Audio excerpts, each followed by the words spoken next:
Are your characters in a toxic relationship? If yes, then this video is for you. While writing characters in a toxic relationship is fine, you'll want to make sure not to portray them in a positive light. That's why I'm sharing 4 tips for writing a toxic relationship without romanticizing it. Let's get started.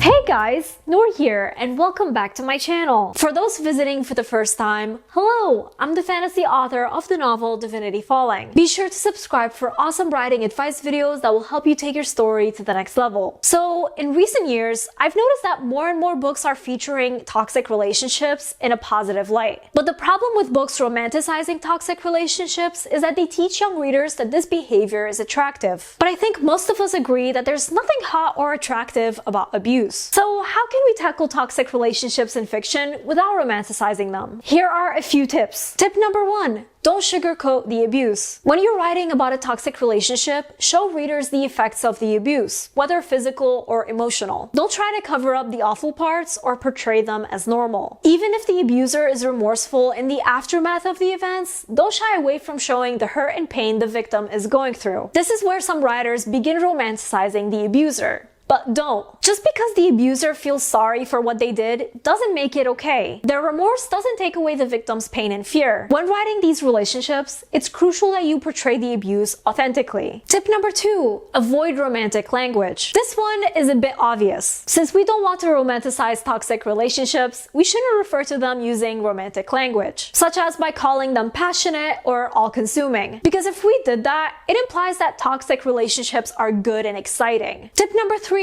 Dive into the victim's mind. To portray the toxic relationship accurately, it's important to show the victim's perspective. Yes, the abuser is the one causing the conflict, which is why we often concentrate on their actions and what led them to that behavior. But this conflict is happening to the victim, so it's just as important to show their perspective and thoughts on what's happening. What's their state of mind like? Do they understand that this is a toxic relationship? Are they confused and hurt? Are they so used to abuse that they think this is normal? Or is this something they've never experienced before, so they know it's not healthy? There are all kinds of factors that come into play when it comes to toxic relationships. So it's important to understand your characters and what they're going through. Tip number 4. Create a healthy relationship as a contrast. Again, your job while writing about a toxic relationship is to not romanticize it. To do that, create another relationship that is positive. For example, maybe the victim becomes friends with a good and loving couple, or maybe the victim already has a healthy relationship with their parents. By creating this contrast, you not only show the character that their relationship is toxic,